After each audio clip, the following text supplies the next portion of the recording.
Hello everyone, welcome back to my channel. The reason why I'm making this video so late is because,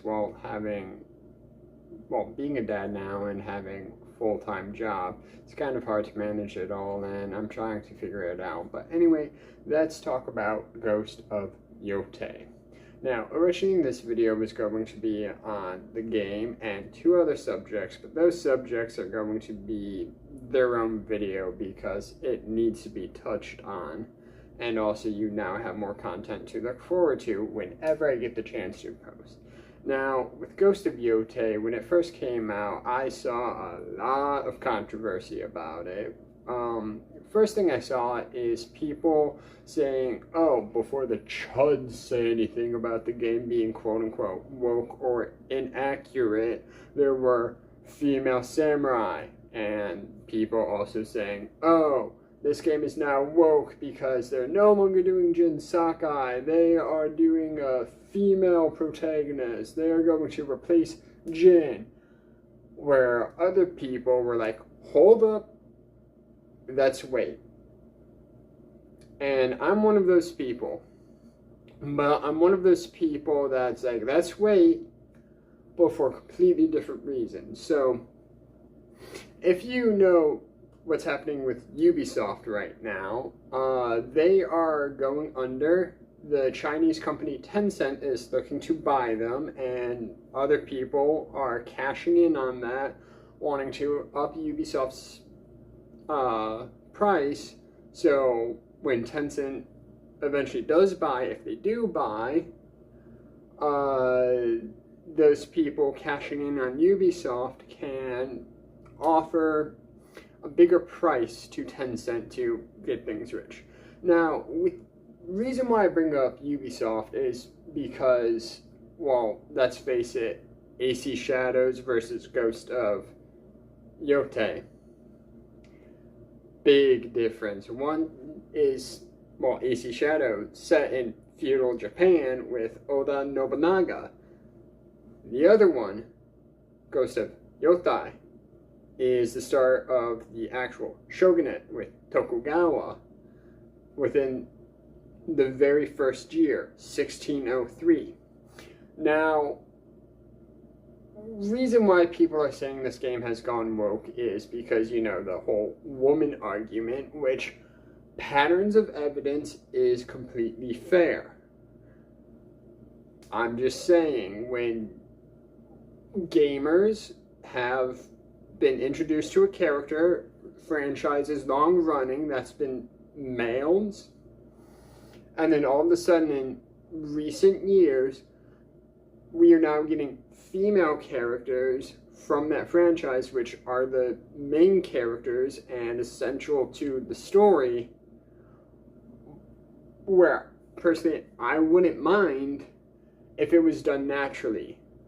If it was announced like, hey, you're still getting the main character, but we have these other games and other stories where we want to explore other characters. We are not going to degrade the main character of the franchise.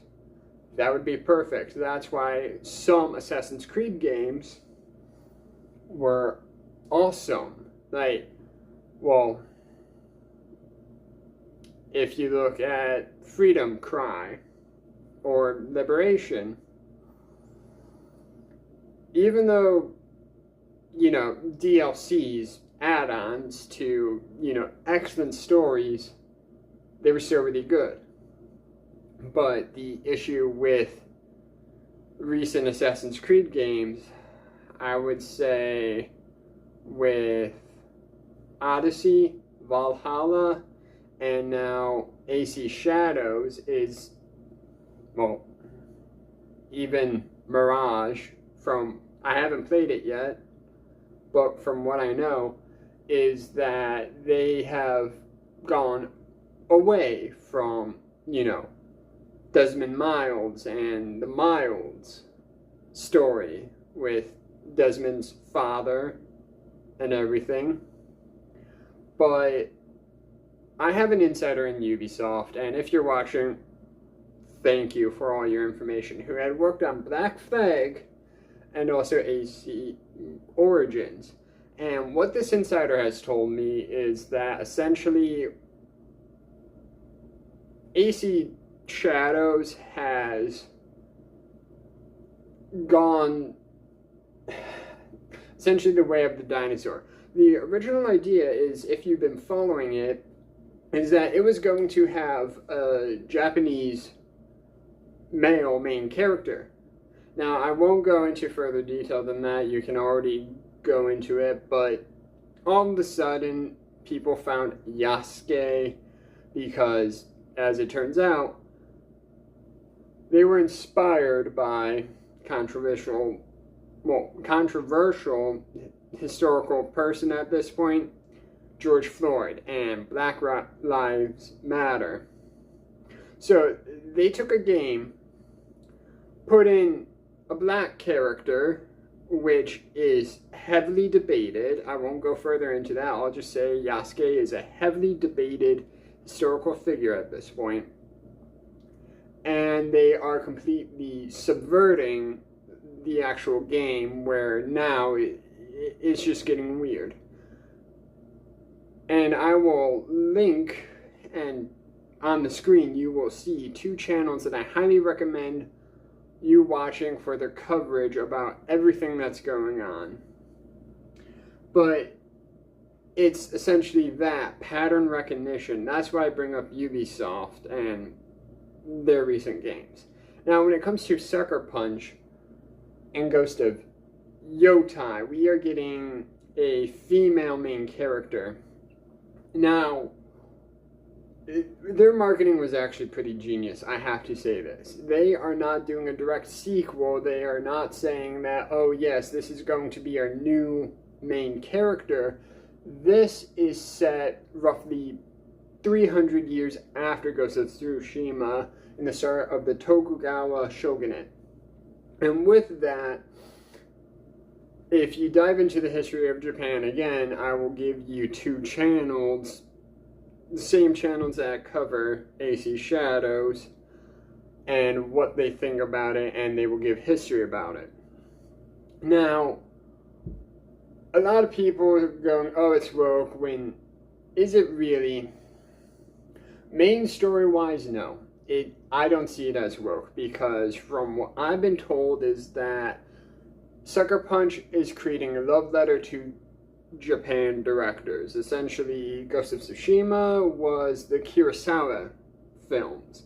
It was a love letter like that. It was a spaghetti western idea, but with samurai.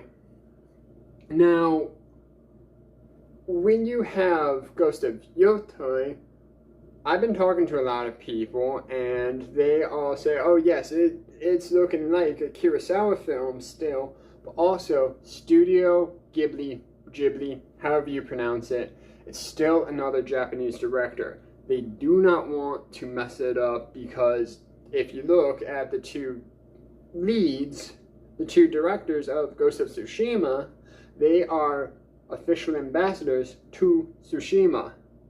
So do you think that they would throw in identity politics or any Western politics into Ghost of Yotei? Just stop and think about that. Alright, you thought about it? If your answer is no, then you're along the same lines as me. Now, the reason why I bring this up is because there is a YouTuber, Damian TV, who has released videos saying that he has insiders, same as me, but I don't know if they're the same insiders, in both Ubisoft and Sucker Punch. Now, when Ghost of Yotei happened, an insider actually reached out to me because he heard about me through a couple people in the gaming sphere, game development sphere. And let me show you what he and I talked about. Video, if you hear any coos or any sounds like wrinkling, that's because I'm watching my youngest kid as I'm recording this section of the video. But here we are. This is a transcript that I have written out with a call I had with a Sucker Punch employee. You can see the date and time in which it happened. Now, essentially, the reason why I have this transcript here in this server is because I talk with other people and I wish to verify, but I give everything out. This is everything I am allowed to share with you, and I've expressed permission if I can share it with you in the video as well as in the server, and they said yes. So, to begin, part of the conversation that they started with, so we are taking all the great films of Japan that are well known in cinema history and applying that idea to the ghost. It's definitely a love letter to Kurosawa and what he did for people in the West to have a slight understanding about the honor that samurai and their families hold. We wanted to make another game between the movie, yes, a Ghost of Tsushima movie is in production, done by the director of John Wick. I will touch more on that later. And two, because another company has lost the plot. And if you know anything about what I've been talking about, you can very much guess which company that is. I asked, do people need to worry about DEI companies like Sweet Baby Inc. being involved? No. If there is anything that could be taken as DEI, it's a misunderstanding. Yes, the game is Western style, but it's very much Japan. Our ambition is to have the same result as Tsushima, but that means if there is a gay character, we better have historical evidence of it being a thing and won't be in your face. Okay, so why no Jin? This is a tough one to answer without violating my NDA. The reason why there is no Jin is because we have the movie and we don't want to take away from that. The first game did have concepts of a female protagonist, but that was short-lived. Now it's the Edo period, and in a country that no longer exists in mainland Japan. To us, story-wise, the timing was right. However, culture-wise, it's going to be rocky to climb up that mountain of girl boss crap. Going over to Endemion's video talking about what he has heard from inside Sucker Punch, let me continue with that, but keep on addressing it. Is happening at Sucker Punch right now. I was also told, and take this with a big fat grain of skepticism again, but apparently most of the competent devs have indeed left Sucker Punch quietly already. I cannot confirm this, but from what I'm being told, the key talent behind Tsushima have left amidst the second game in the series being made. I was told... Now, I paused it because I just want you to stop and think about that before I continue with what I'm going to say. The reason why a lot of people had left is because they've actually been with the company for many, many years.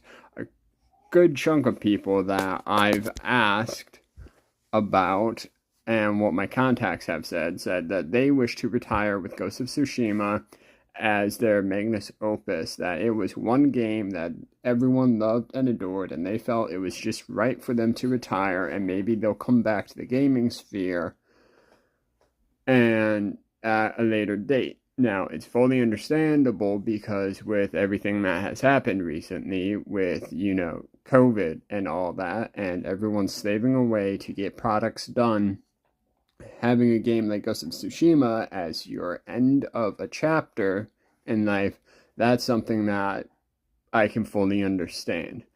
Now, other people have left the company is because of not agreeing with the work or with certain people, which is understandable. That's always going to happen. Now, let's let him continue. That originally Yotei was not the original game idea at all. It was actually indeed Ghost of Tsushima 2 starring Jin Sakai. But sometime during development, a lot like Shadows, the game was halted and then completely changed in vision.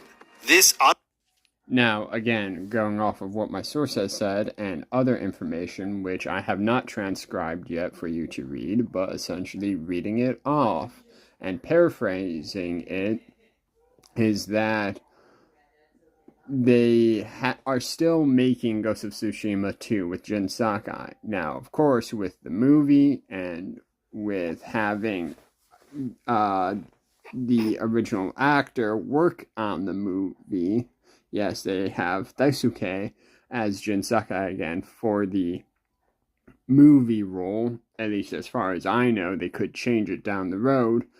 But with him doing other projects plus doing the movie, it's something that they just couldn't continue on Ghost of Tsushima 2. So they had to come up with a plan in order to get a game out that they would believe everyone would love. Su character we see was not originally decided to be the main character of this game. And apparently, according to my sources, Yotei's world and design are largely based on the assets that were being used while making Tsushima 2.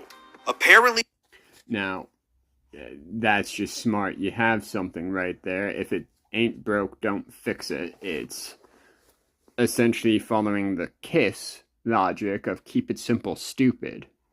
You have an asset there. You're able to copy that asset, even though it may look bad in the gaming sphere. It's just something that can just help if you need a quick developed game. So yes, that's just smart. Work began on Tsushima 2 around 2 months after the official sales data came through on the first game's success. A skeleton crew was left behind to work on the Legends multiplayer, and the same team made the Iki Island DLC expansion as well. From what I'm told in terms of Yotei, the team that made the Iki Island DLC are the primary devs on this game. And the actual Sucker Punch that's left is allegedly mostly working on something else. Now, I can actually verify this with my source, but still take it with a grain of salt, as Edemion is going to say. But essentially, what I know is that a lot of the devs are working on a few things. One is that they're working on the movie because they were there, they know what the visuals are going to be, and so they're going to be consultants for the film. Another thing is that one of the developers, if you actually do some digging, you know that essentially they're working on remastering and creating another Sly Cooper game. So, with that in mind, they're pretty busy and they can't work on Ghost of Yotei. Now, say what you will about Iki Island, I know some people did not like it, and essentially it didn't feel, well, it felt lacking. Now, that's mostly because of the disjointed story, because essentially with Iki Island, it's going into events of the past while trying to continue a story that had a good finish with Tsushima. So again, it's story preference, it's trying to understand everything, but that's just how it is. This with your grains of salt or whatever people say, but yeah, Yotei was not the original vision, and key talent has left Sucker Punch, just like it happened with Rocksteady when Suicide Squad was being made as well. I was also told do not expect Yotei in 2025 at all. Apparently the game's nowhere near being done, but it's a very slim chance at best that this game actually releases in 2025. That's just logical. They just put a date out there because they had to. It's marketing. It could very easily fall into 2026, but if you're getting your hopes up for it coming out next year, probably don't do that. Every source that I spoke to say that they fully expect a delay at some point to be announced. Originally, apparently, they wanted this Tsushima sequel to drop close to John Wick's director's vision of the movie to capitalize on sales. Yes, that is exactly what I've been talking about. Like, essentially, that's all you really have to think about is, yes, they have a movie.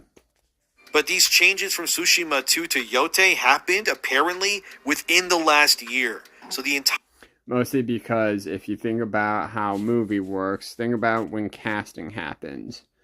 If the script has been finished and they're casting people, if Dasuke is casted as Jin Sakai for the movie,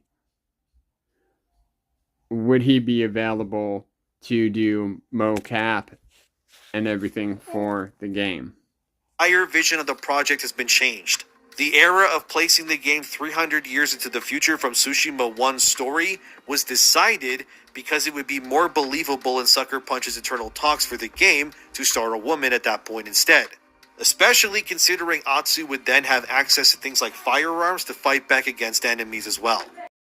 Now, I want to talk about another political sphere of the game in which not many people are realizing. When you jump over to Shohei Kondo, where I highly recommend you join his Discord server and talk to him, you actually learn a lot about him, and he's just a fun, great guy. Also, his videos are amazing, so Shohei, shout out to you, you're awesome.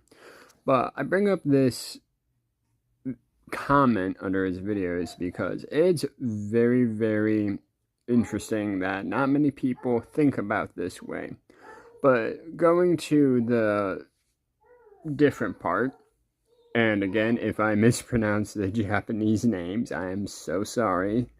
I'm doing my best. I will correct if you correct me. But this user, who I'm not going to even try to say his name, said, I visited the Unapapi Museum in on Ainu culture in Shirori yesterday, and there was one section that showed the history of the time period depicted in the trailer. From the Matsumae family being given Hakido is as a fief to them gaining exclusive trading rights with the Anu people in 1604. The Anu clans went from having a superior position in the region to being ruled over by the proxy of the shogunate. This obviously led to tensions between two people that later built up into armed conflicts such as the Sakushin and Manashi Kunashi Rebellion.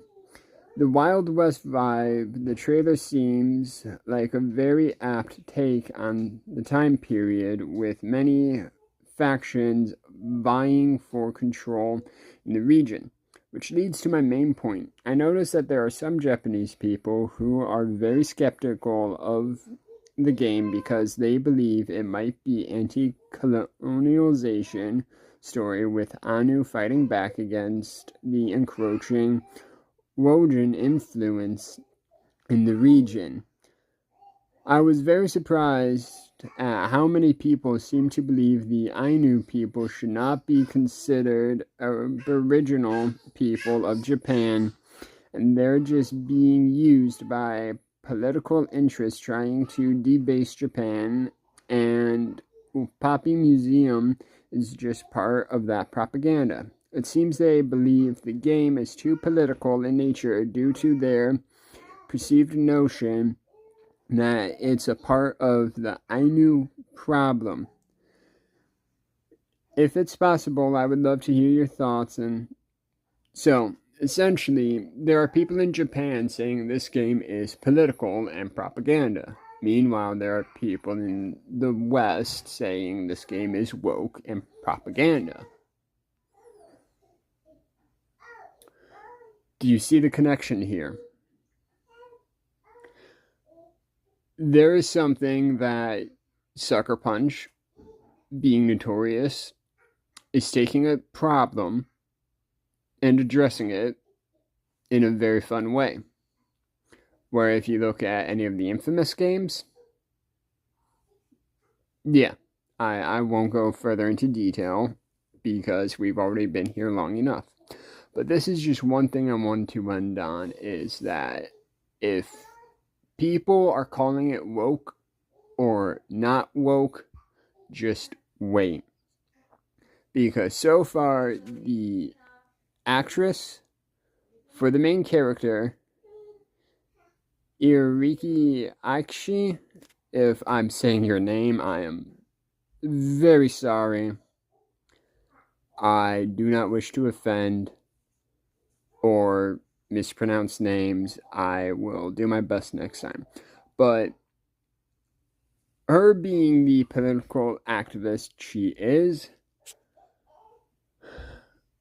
may make people very uncomfortable, or it just goes against what their beliefs are. However, if you look on her Twitter, which I will not show because of certain things going on, it's not safe for YouTube, she seems to be distancing her politics in favor of promoting the game. And that's all we want, is just actors to shut up and do their job. And when it's their own personal thing, okay, fine, you do you. But that's all I really have.